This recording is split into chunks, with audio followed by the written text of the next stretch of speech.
United Nations peacekeeping helps countries torn by conflict create conditions for lasting peace. Peacekeeping has proven to be one of the most effective tools available to the UN to assist host countries navigate the difficult path from conflict to peace.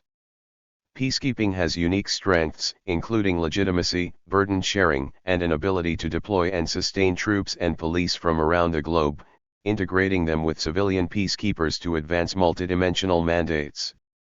UN peacekeepers provide security and the political and peace-building support to help countries make the difficult, early transition from conflict to peace. UN peacekeeping is guided by three basic principles: consent of the parties, impartiality, non-use of force except in self-defense and defense of the mandate. Peacekeeping is flexible and over the past 2 decades has been deployed in many configurations. There are currently 11 UN peacekeeping operations deployed on 3 continents. Today's multidimensional peacekeeping operations are called upon not only to maintain peace and security, but also to facilitate the political process, protect civilians, assist in the disarmament, demobilization, and reintegration of former combatants, support the organization of elections, protect and promote human rights and assist in restoring the rule of law.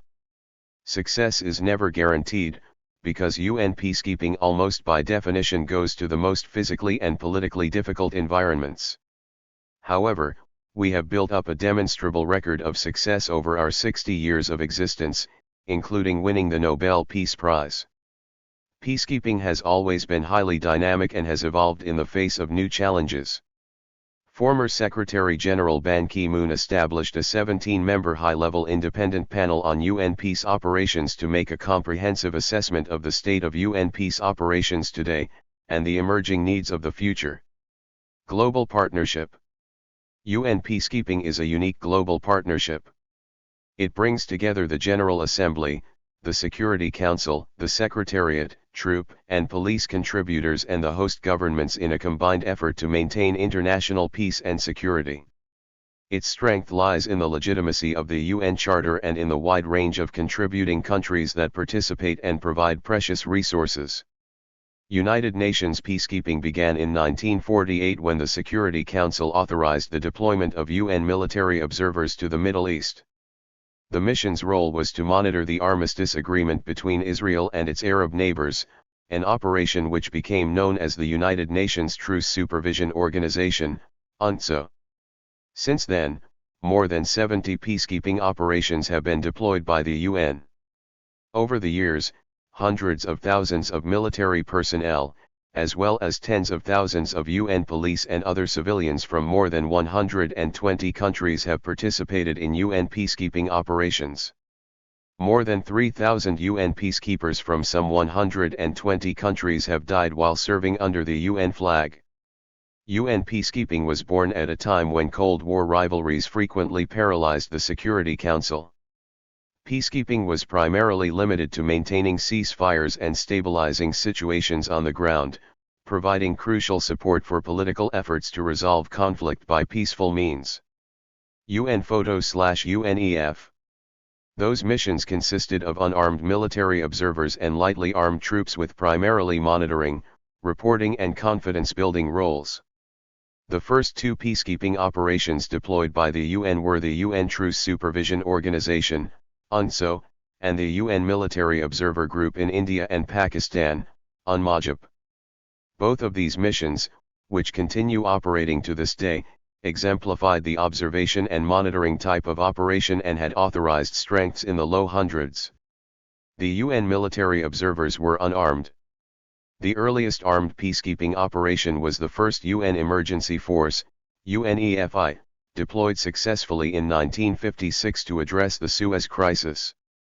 The UN operation in the Congo, UNTSO, launched in 1960, was the first large-scale mission having nearly 20,000 military personnel at its peak. UNTSO demonstrated the risks involved in trying to bring stability to war-torn regions. 250 UN personnel died while serving on that mission, including the Secretary-General Dag Hammarskjöld.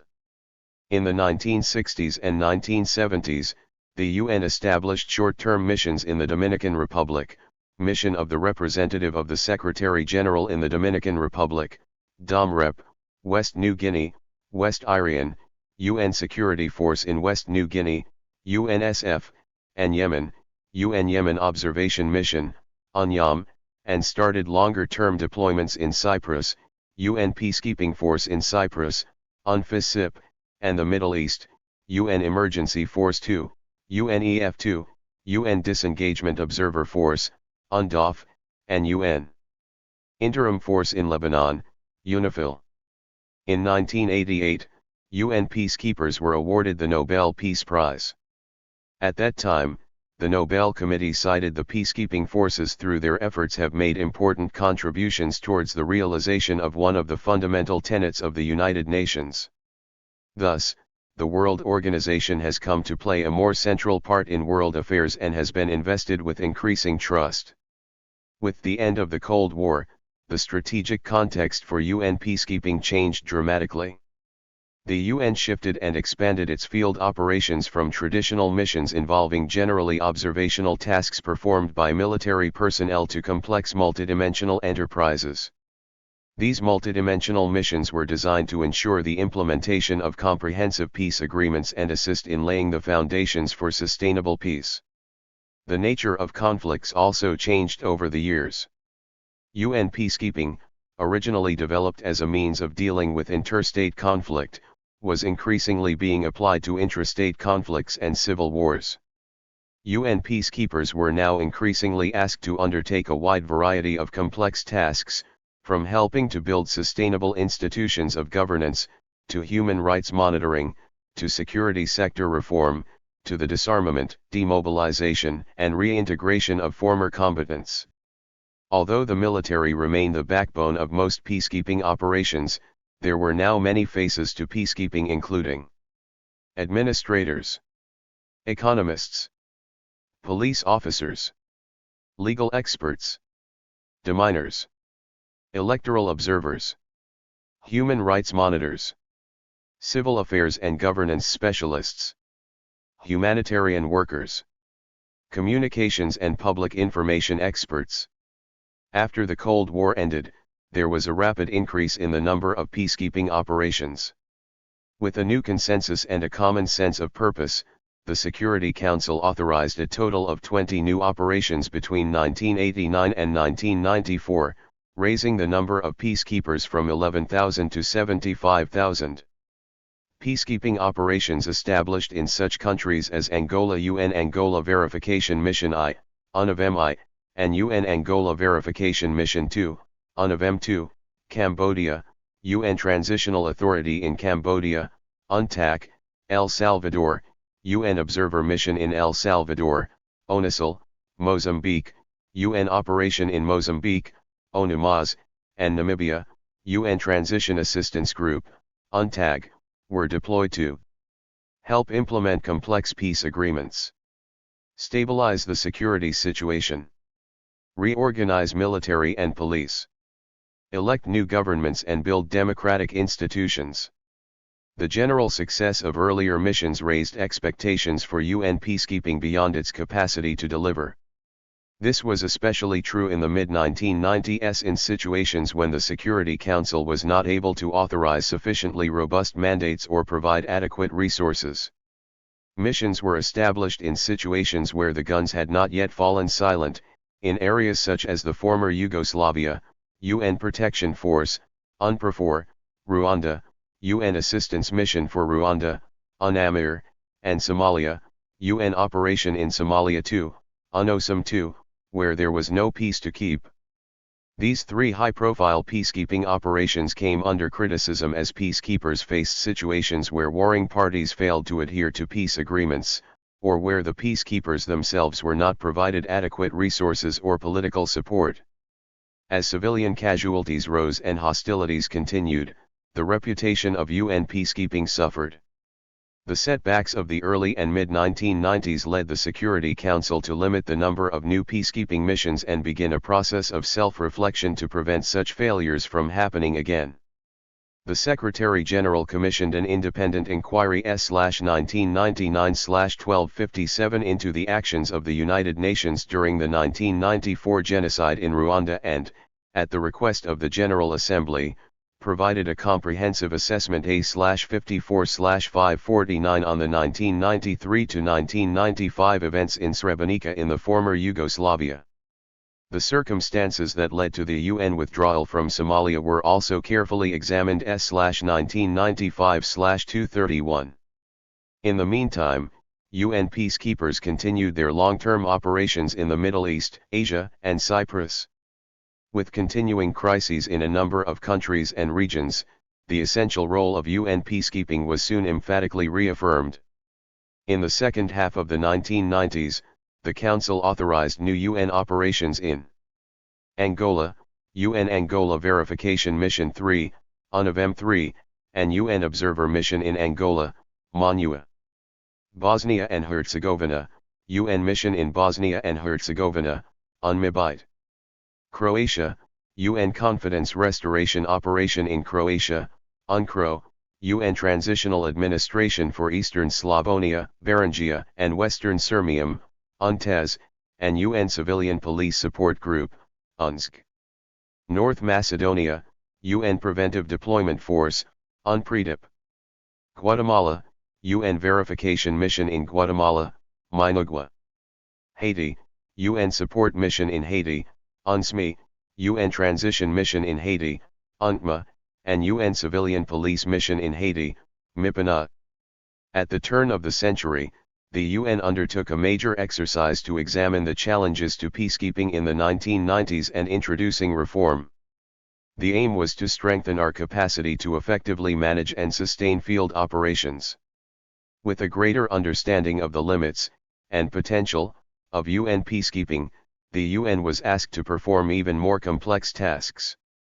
This started in 1999 when the UN served as the administrator of both Kosovo in the former Yugoslavia, UN Interim Administration Mission in Kosovo, UNMIK, and in East Timor, now Timor-Leste, UN Transitional Administration in East Timor, UNTIT, which was in the process of gaining independence from Indonesia.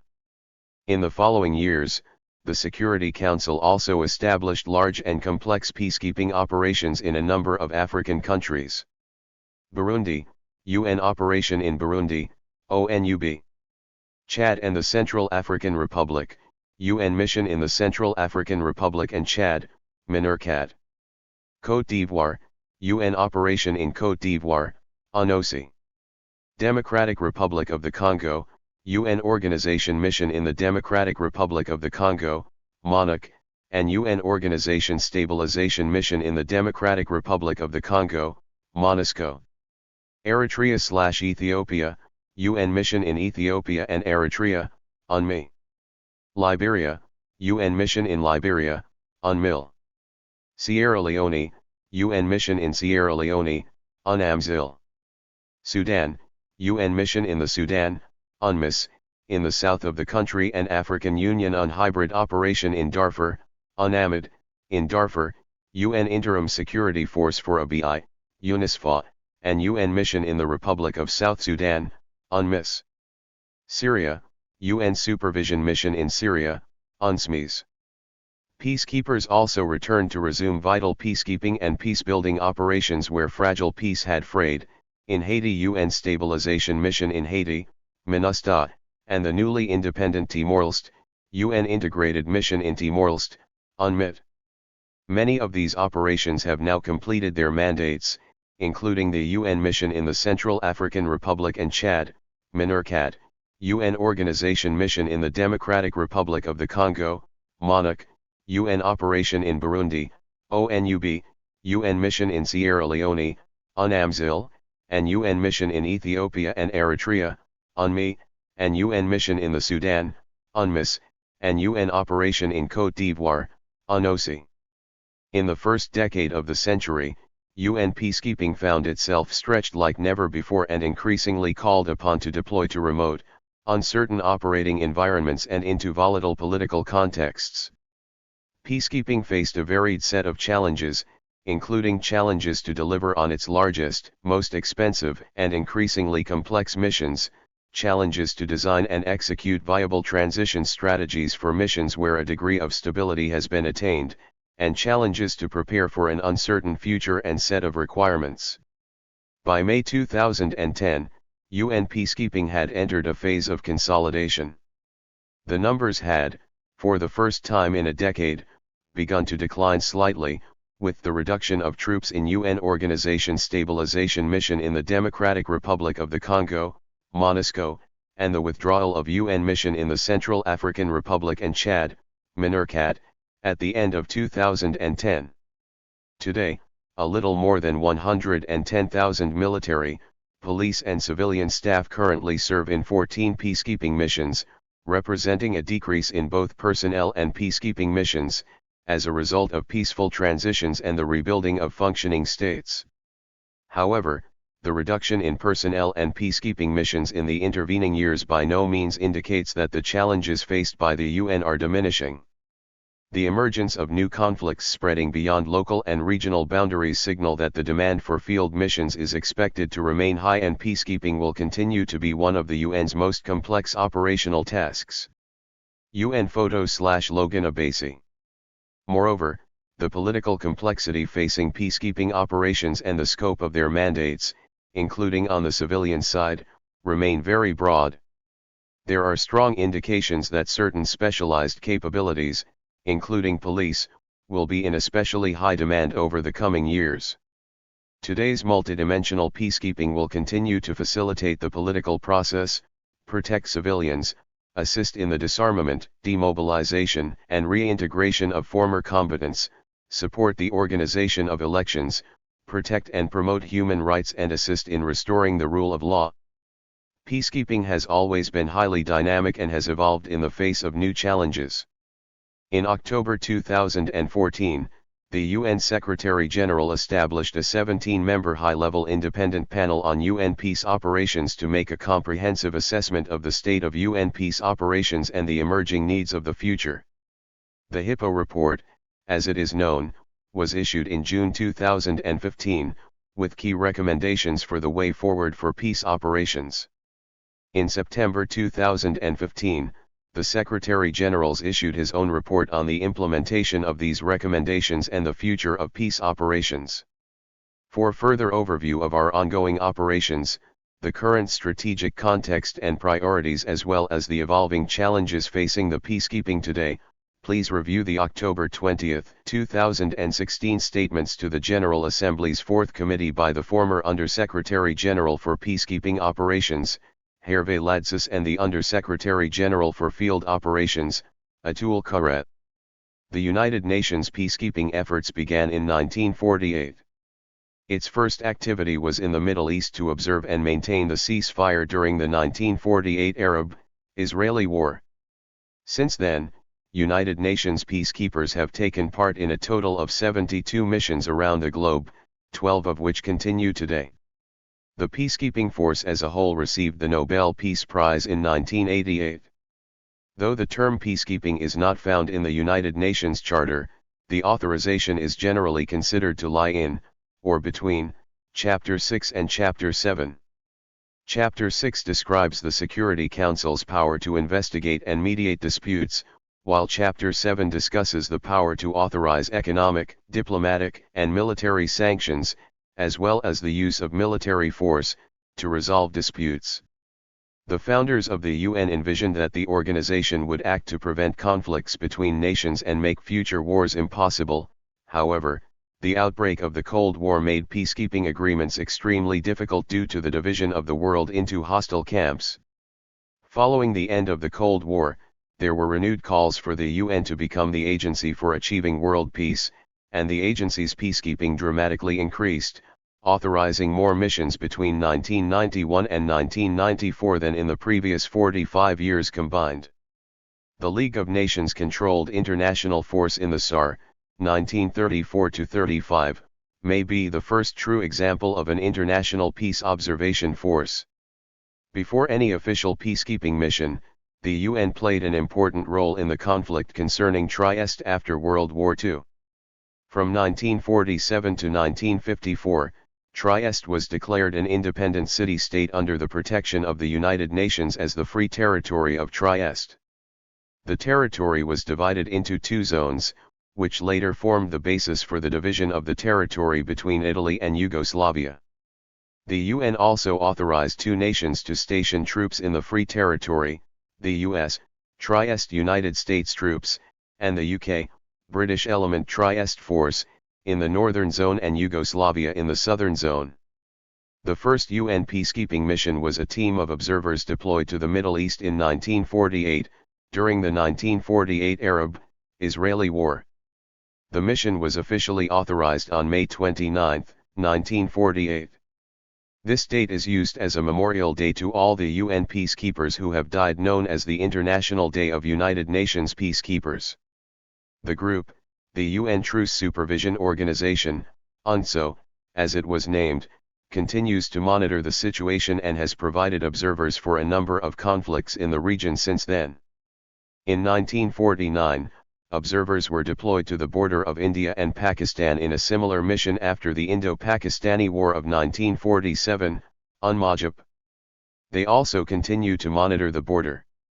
In 1950, the UN faced one of its greatest early challenges when North Korea invaded South Korea, starting the Korean War.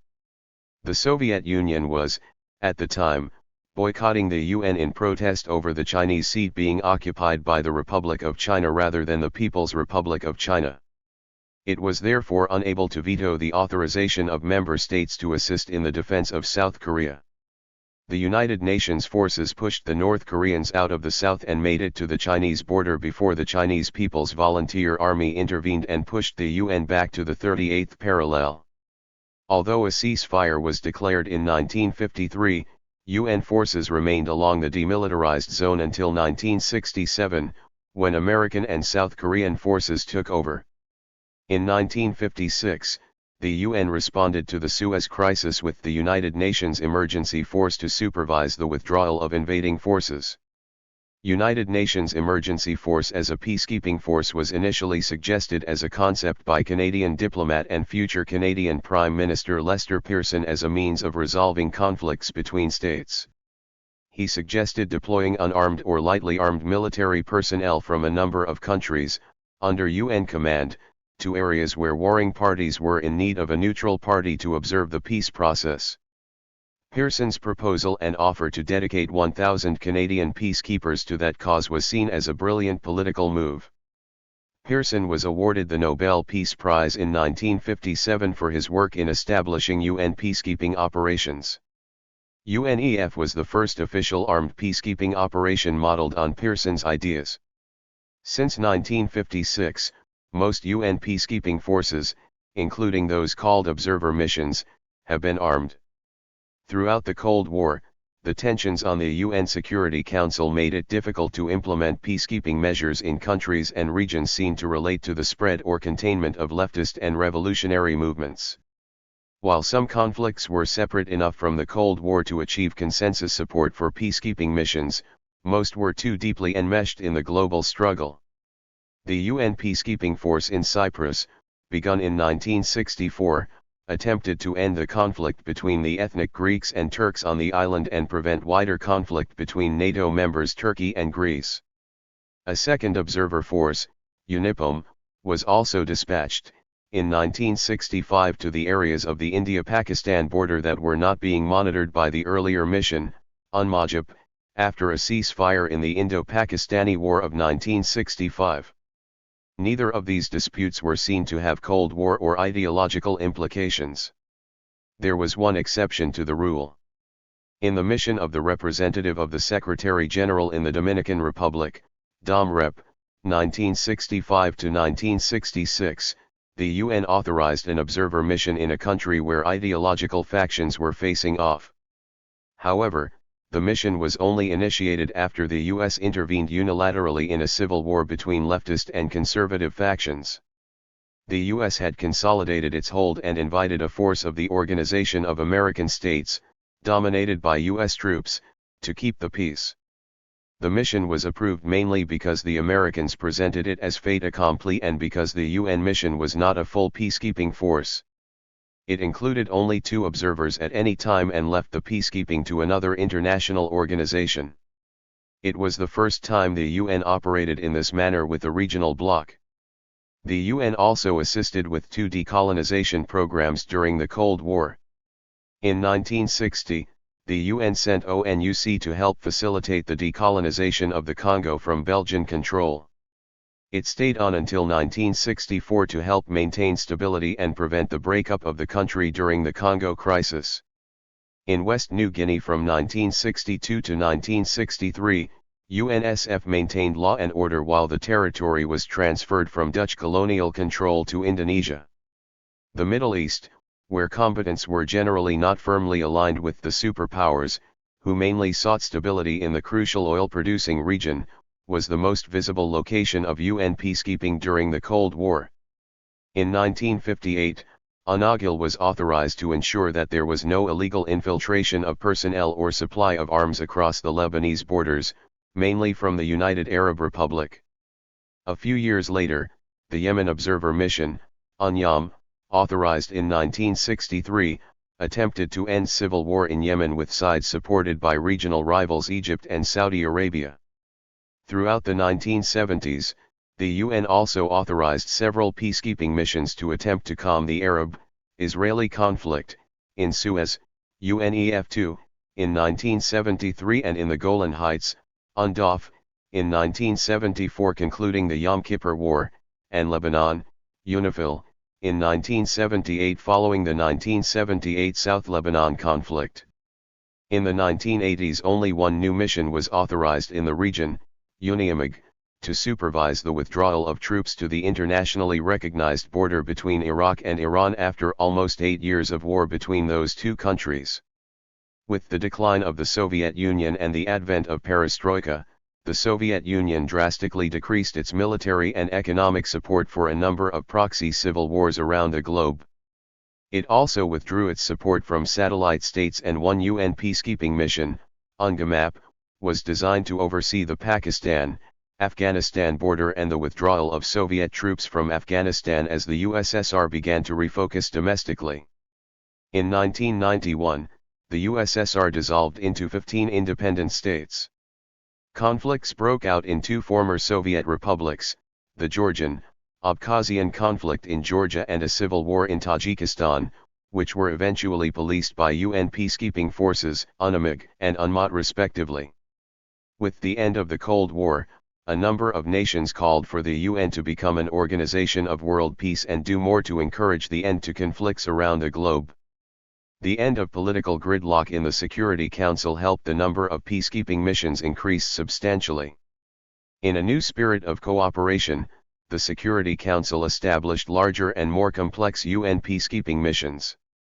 Furthermore, peacekeeping came to involve more and more non-military elements that ensured the proper operation of civic functions, such as elections. The UN Department of Peacekeeping Operations was created in 1992 to support the increased demand for such missions. A number of missions were designed to end civil wars in which competing sides had been sponsored by Cold War players. In Angola, UNAVM I-2 and III, aimed to end fighting between rebel, anti-communist UNITA and the ruling, communist MPLA. UNAMAS was similarly designed to oversee the end of the conflict between the anti-communist RENAMO and the leftist government in Mozambique, ending the Mozambican Civil War. In Cambodia UNAMIC, and then UNTAC for the first time took over control of the entire state on behalf of the UN and organized and ran an election before turning control over to the elected government. In Central America, ONUCA oversaw the restriction of cross-border aid by any one country to insurgencies in any other. 5 nations were involved: El Salvador, Guatemala, Costa Rica, Nicaragua, and Honduras. The guerrilla movements in all 5 countries, variously communist and anti-communist, gave way to unbrokered peace agreements in the 1990s. In El Salvador, a further internal UN peacekeeping force, UNISIL, was authorized to verify the ceasefire between the socialist FMLN and the government. Similarly, in Guatemala, Managua was authorized in 1996 to verify the ceasefire there between leftist URNG and the conservative government. In 1991, the political situation created by the collapse of the USSR allowed the first explicitly authorized operation of collective self-defense since the Korean War, expelling Iraq from Kuwait in the Gulf War.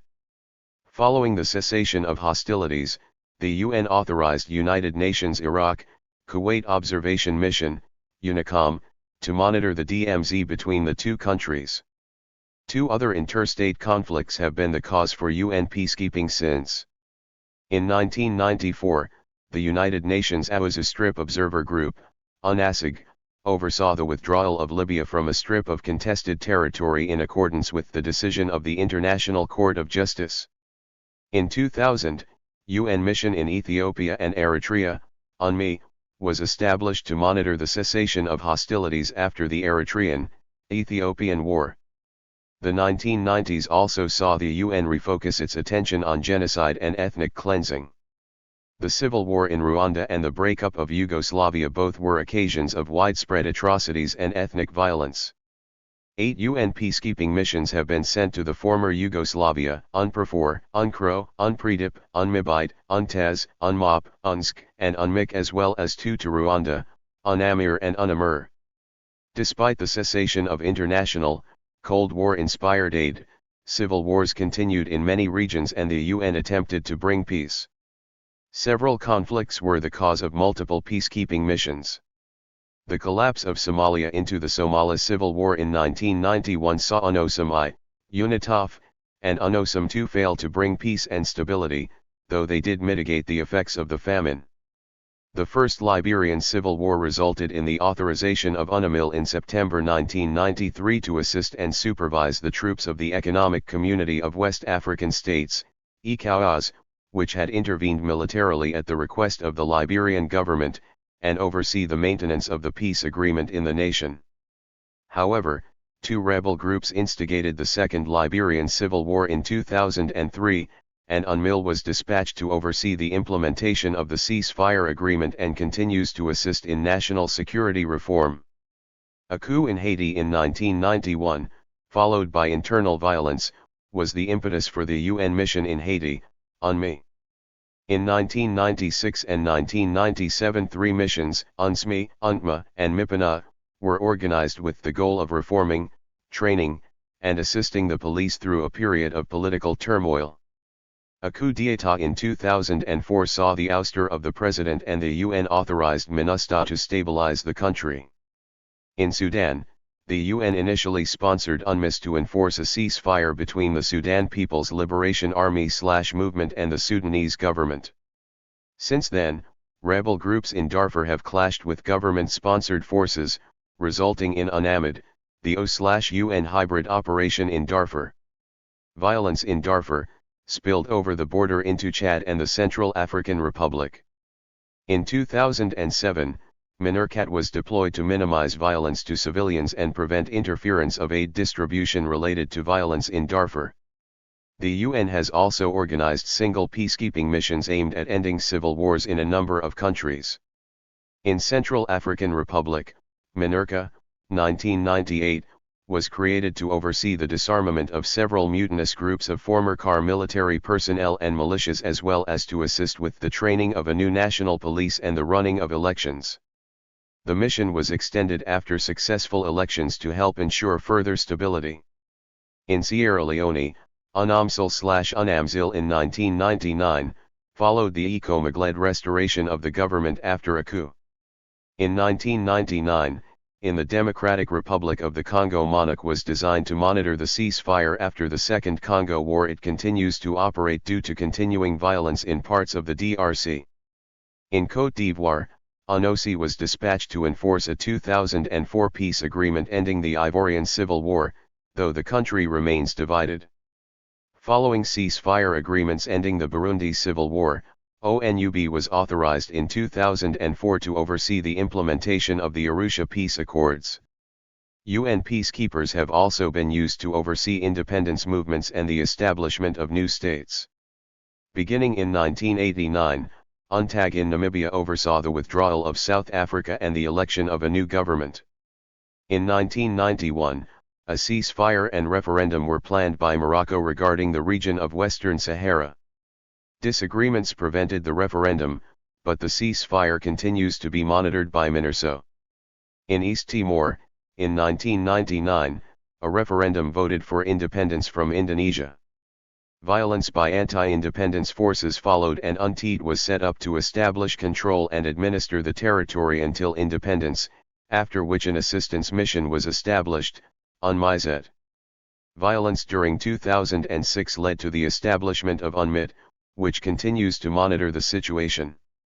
A 2005 RAND Corporation study found the UN to be successful in 2 out of 3 peacekeeping efforts. It compared UN nation-building efforts to those of the United States, and found that 7 out of 8 UN cases are at peace, as opposed to 4 out of 8 US cases at peace. 12 Also in 2005, the Human Security Report documented a decline in the number of wars, genocides, and human rights abuses since the end of the Cold War, and presented evidence, albeit circumstantial, that international activism mostly spearheaded by the UN has been the main cause of the decline in armed conflict since the end of the Cold War.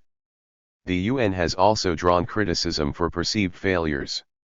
In some cases, the Security Council has failed to pass resolutions or the member states have been reluctant to fully enforce them in the face of deteriorating conditions.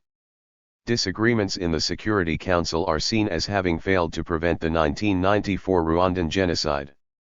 UN and international inaction has also been cited for failing to intervene and provide sufficient humanitarian aid during the Second Congo War, the failure of UN peacekeepers to prevent the 1995 Srebrenica massacre, failure to provide effective humanitarian aid in Somalia, failing to implement provisions of Security Council resolutions related to the Israeli-Palestinian conflict, Kashmir dispute, and continuing failure to prevent genocide or provide assistance in Darfur. One suggestion to address the problem of delays such as the one in Rwanda, is a rapid reaction force, a standing group, administered by the UN and deployed by the Security Council that receives its troops and support from current Security Council members and is ready for quick deployment in the event of future genocides. UN peacekeepers have also been accused of sexual abuse including child rape, gang rape, and soliciting prostitutes during peacekeeping missions in the Congo, Haiti, Liberia, Sudan, Burundi, and Côte d'Ivoire. In response to criticism, including reports of sexual abuse by peacekeepers, the UN has taken steps toward reforming its operations. The Brahimi report was the first of many steps to recap former peacekeeping missions, isolate flaws, and take steps to patch these mistakes to ensure the efficiency of future peacekeeping missions. The UN has vowed to continue to put these practices into effect when performing peacekeeping operations in the future. The technocratic aspects of the reform process have been continued and revitalized by the DPKO in its Peace Operations 2010 reform agenda. The 2008 capstone doctrine entitled United Nations Peacekeeping Operations, Principles and Guidelines incorporates and builds on the Brahimi analysis.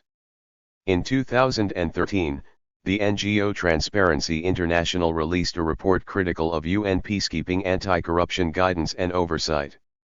Thank you for watching this video.